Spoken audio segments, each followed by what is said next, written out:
Si on m'avait dit un jour que j'interviewerais le chanteur-guitariste du groupe Placebo, je ne l'aurais pas cru. Vous non plus d'ailleurs. Eh bien, je l'ai fait, à Bordeaux, le jour du dernier concert de la tournée en France du groupe Placebo. Brian Molko, c'est son nom, et rien qu'à prononcer son nom, j'entends les cris d'amour et d'enthousiasme du public juvénile. Brian Molko est probablement le seul chanteur anglo-américain de rock à parler le français. Brian Molko. «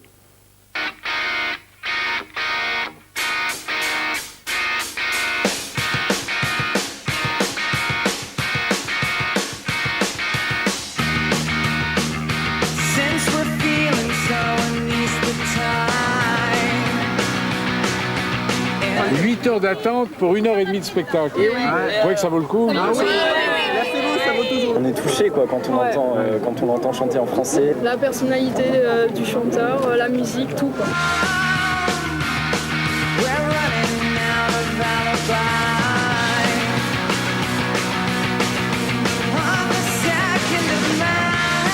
Ma petite collection de guitares. 1, 2, 3, 4, 5, 6. 7. 7. Ouais. Elles sont tous des femmes. Elles sont tous des noms. Ah oui? Ouais.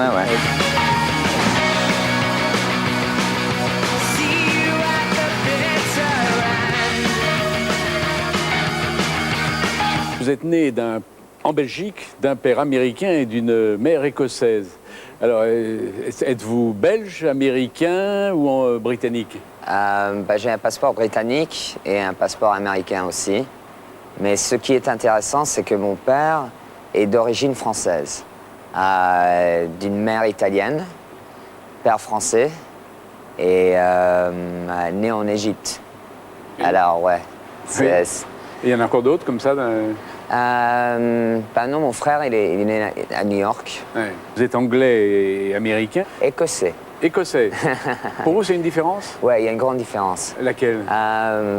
Pour vous, hein? Historique, il y a une... Oui, pour vous, en quoi c'est différent? Je vis en Angleterre et les Anglais se foutent de la gueule des Écossais tout le temps. Je me sens pas ni américain, ni vraiment britannique, mais si on me force à trouver du patriotisme...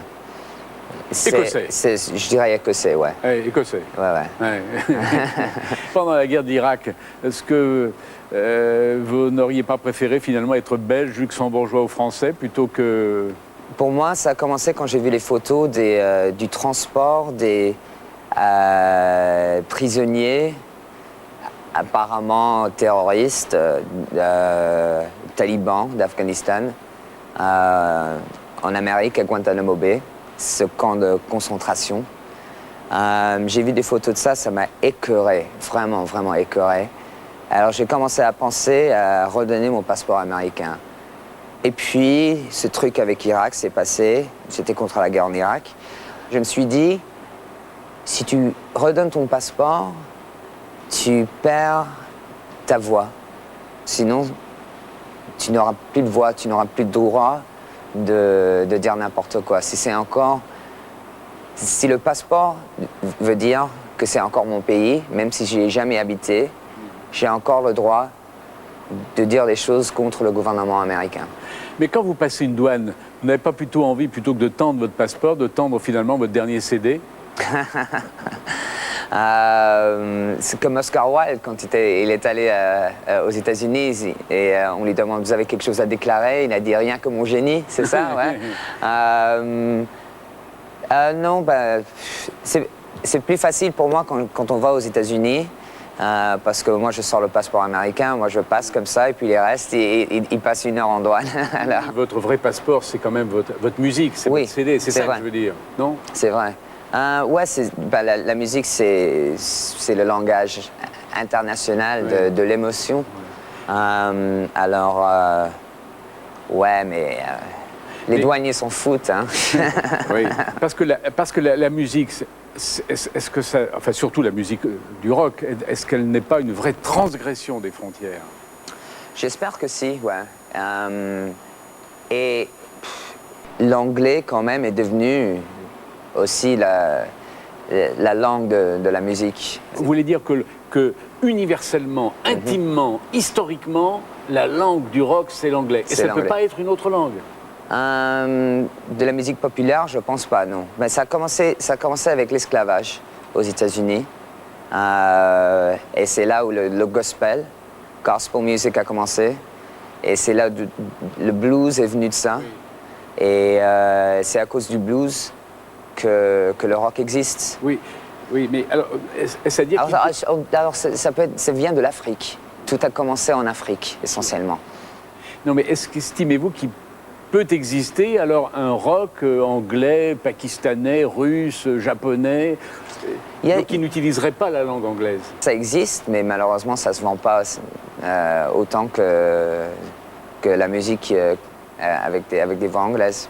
Est-ce que vous avez été tenté d'écrire des chansons de rock en français? Mon français écrit n'est pas super. Même à l'école, c'était pas super. La lecture, ça va.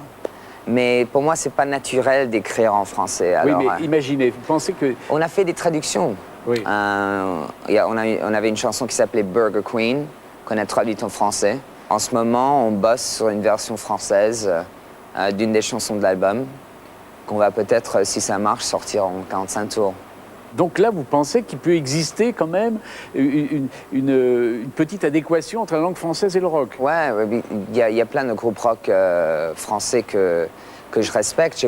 Mon premier concert, c'était un groupe, j'avais 11 ans, c'était à Arlon, en Belgique, et c'était un groupe de rock français, Téléphone, Jean-Louis Aubert et Téléphone. Alors c'était une belle introduction au concert. Oui, mais vous dites vous-même que ce rock, qu'il soit français ou d'une autre langue, il ne marche pas internationalement. C'est parce que la langue anglaise est devenue la langue internationale. Oui. C'est ça, c'est pour ça. Vous ne pensez pas qu'il y a entre le rock et la langue anglaise une sorte de consanguinité, une sorte de filiation intime qui exclut toute autre langue? Peut-être, mais je me souviens qu'il y avait un vote. Ils ont voté, le gouvernement américain, tout au début des États-Unis, ils ont voté sur quelle serait la langue officielle du pays. Et je pense que l'anglais a gagné par 2-3 votes sur l'allemand. Alors ça aurait été intéressant. Oui. ça aurait été différent. Vous chanteriez en allemand aujourd'hui. Peut-être tout le monde parlera en allemand. Ouais. Mais est-ce que la mondialisation par la musique et par le rock n'a pas de beaucoup précédé la mondialisation par l'industrie et le commerce? Waouh. Précédé? Oui. Non, je pense qu'elle a suivi. Vous pensez que ça a suivi? Mm-hmm. C'est dommage que c'est l'esclavage qui a créé la naissance du rock, disons, avec le blues et le gospel, mais c'était une situation affreuse. Mais quand même, en héritage, on a quelque chose de très splendide. Mais n'avez-vous pas l'impression que le rock, et puis donc attaché à la langue anglaise, participe de l'impérialisme américain et donc de la puissance culturelle américaine et donc de sa puissance politique? Le vrai rock'n'roll, c'est le langage de la rébellion.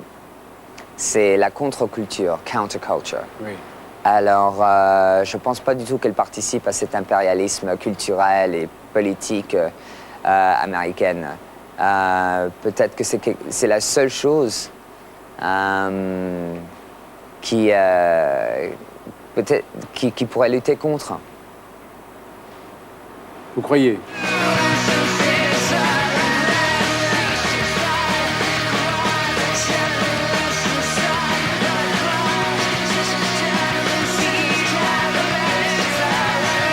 Oui, mais cette contestation, elle est récupérée.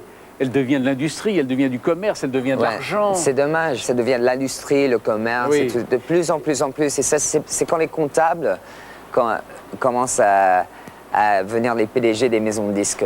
Est-ce que Placebo, à votre manière et à votre échelon, vous ne participez pas justement de cette expansion américaine par la langue, par la musique, par l'argent? On a du succès en Angleterre. On reste un groupe culte aux États-Unis, mais c'est vraiment en Europe où ça déchire pour nous. Et ça, c'est quelque chose d'intéressant. C'est plutôt la France, l'Allemagne, les pays méditerranéens où on a vraiment le plus grand succès. Voilà, vous vous défaussez un peu, hein, comme aux cartes, là. Bon, alors... Donc vous posez des questions assez profondes, c'est pour ça. Bon, l'anglais, je suppose, est votre langue maternelle, votre langue paternelle. Vous avez passé l'essentiel de votre jeunesse, je crois, au Luxembourg, votre enfance. Ouais, de l'âge de 3 ans jusqu'à l'âge de 17 ans, et puis j'ai déménagé à Londres. Oui. Bon, alors, le français, c'est une langue que vous avez apprise au lycée? Dès 6 ans, j'ai commencé à apprendre le français. Bien sûr, j'ai grandi avec la télé française, j'ai grandi avec votre émission, avec Apostrophe. Merci. Avec les enfants du rock, avec le cinéma français, les chaînes belges et les chaînes françaises. J'ai pas trop regardé les chaînes allemandes parce que je faisais le français à l'école, alors je comprenais moins. Oui. Mais c'était intéressant aussi au Luxembourg que la langue luxembourgeoise est restée un patois jusqu'à 1981. Et là, ils ont fait langue officielle. Alors avant, à l'école, moi je suis passé par la maternelle luxembourgeoise. À l'école, avant 1981, les langues officielles du Luxembourg, c'était le français et l'allemand. Oui. Et c'est ça qu'on apprenait à l'école. Le luxembourgeois, c'était quelque chose qu'on apprenait dans la rue. Ah oui. Mais maintenant, on enseigne les 3 langues. Mais vos parents parlaient combien de langues? Mon père, il parlait le français, il parle le français, l'anglais, l'italien et l'arabe. Ouais. Et l'arabe? Ouais, parce que il est né en Égypte. Et étant financier, il faisait beaucoup de business Ouais. avec. Puis il parlait une autre langue internationale, c'est la langue de l'argent, parce qu'il est banquier. Hein? Oui.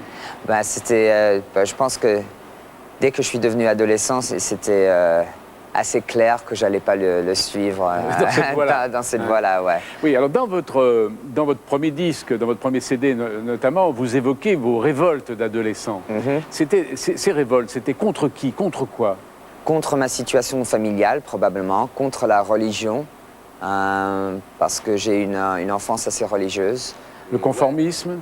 L'homophobie. Oui.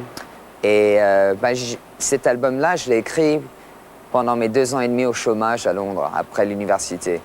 Alors, il est né, je suppose, de la déprime aussi.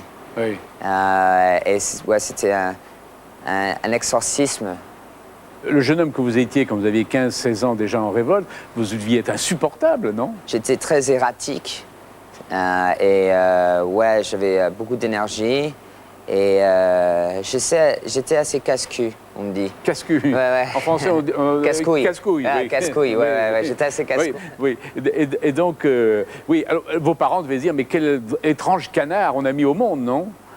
Ma mère était très religieuse et mon père voulait que je rentre dans la finance. J'ai dû me rebeller assez jeune et forger une identité à un très jeune âge. Et j'ai dû trouver une force en moi, une détermination pour continuer, une sorte de foi aveugle en soi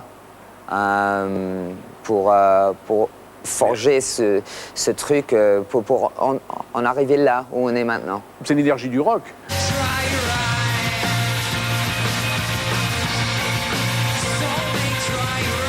J'avais aucun endroit pour mettre toute cette énergie. Alors c'était pour ça que je l'ai retourné vers moi-même et que j'ai commencé à apprendre la guitare et écouter de la musique. Il y avait quand même des très bons disquaires à Lux. Aujourd'hui, quels sont vos rapports avec vos parents?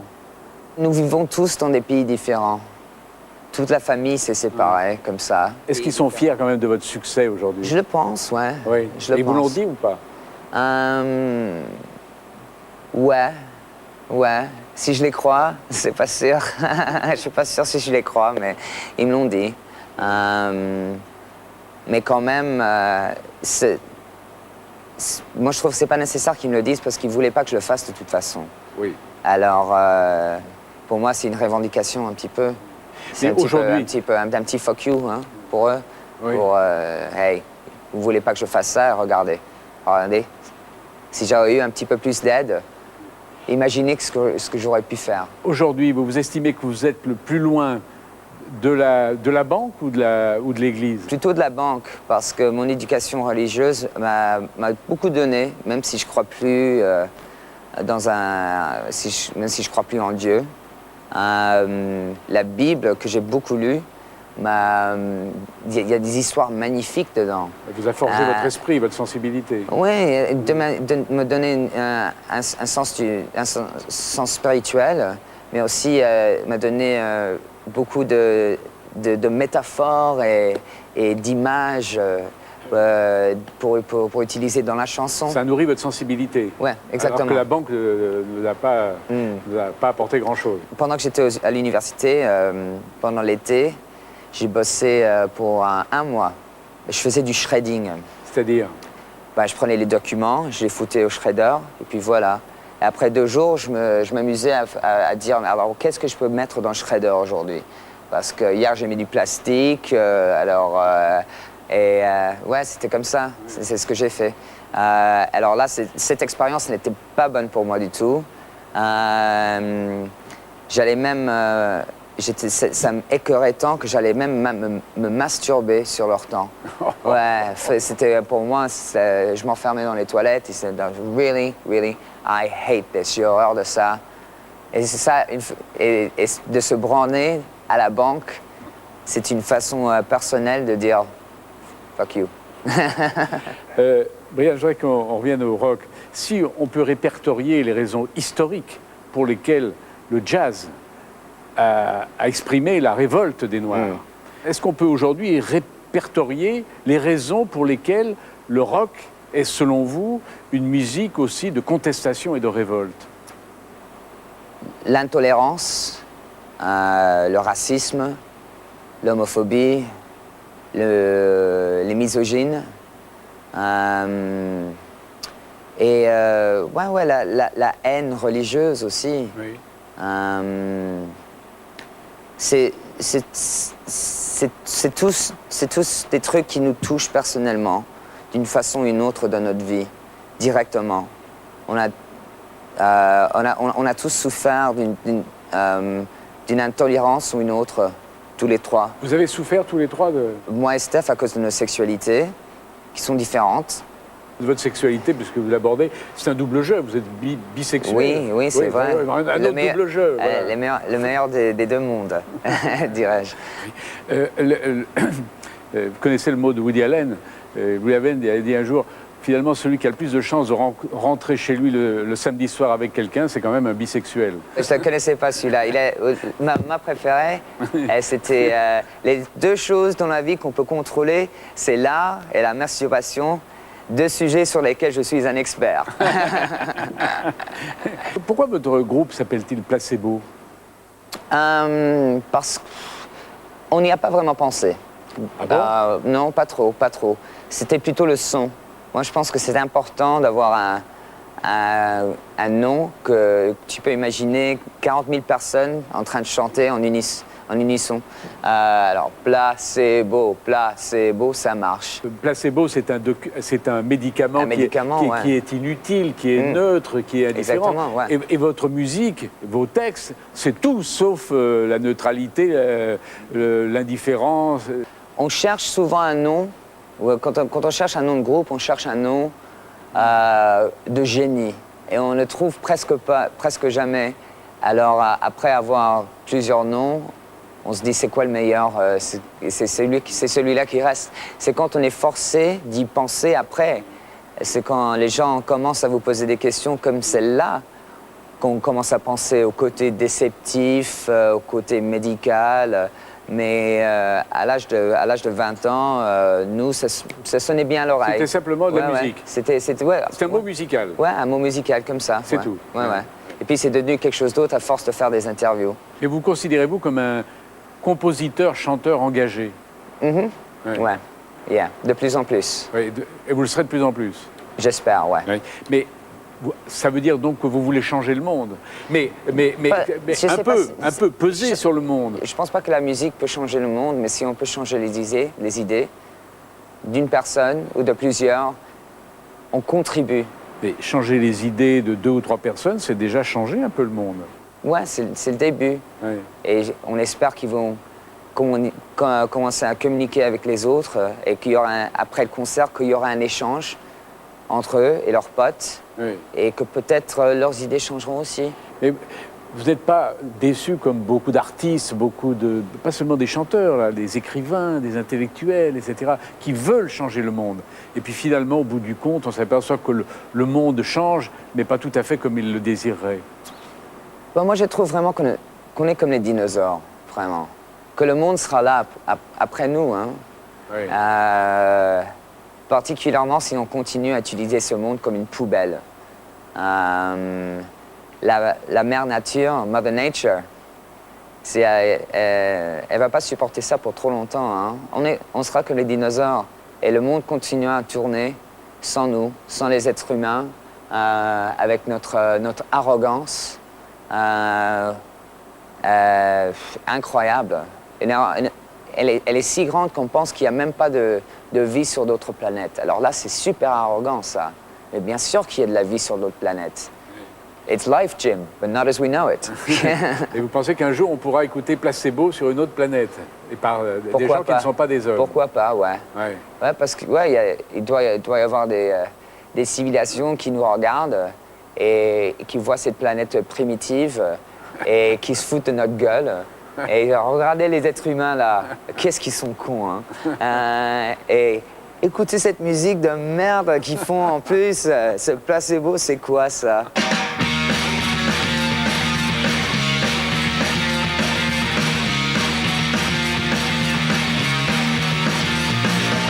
Est-ce qu'il y a une différence entre le public français et le public anglais? Ah ouais, une grande différence, une laquelle? très grande. Ben, c'est l'émotion, c'est la passion. Le public anglais est plus réservé que le public français. Mais avec nous, dès le début, il y a toujours eu une histoire d'amour entre nous et le public français. Je pense parce qu'il y a un romantisme dans ce qu'on fait. Un romantisme qui n'est pas sentimental, mais qui vient de la tradition des gens comme Baudelaire, par exemple. Et vous avez cette tradition littéraire ici, en France, que les Anglais n'ont pas vraiment eu. Vous avez Verlaine, Rimbaud, Oui. Baudelaire, les surréalismes, vous avez eu Sartre, Camus, des gens comme ça. Alors, quand même, les Anglais ont eu Oscar Wilde, mais c'est pas exactement la même chose. Vous voulez dire que, si je vous ai bien compris, que le public français est plus rêveur, il est plus romantique, il est plus émotif, il est plus sensible que le public anglais. Mais comment ça se manifeste quand la foule est là? Quand vous êtes devant la foule, comment le percevez-vous? Ben, c'est un échange d'émotions, une connexion qui est presque magique, Ouais. qui va au-delà du physique. C'est vraiment quelque chose où... c'est un petit peu comme faire l'amour, un petit peu. Des fois, si le concert est vraiment bien, on se sent en train de faire l'amour avec 4000 gens. Alors, vous vivez à Londres, et pourriez-vous vivre à Paris? J'aimerais beaucoup vivre à Paris. Alors Ouais. pourquoi ne le faites-vous pas? En ce moment, c'est une question de temps, question de fric. Ouais, il y a le temps pour le faire, mais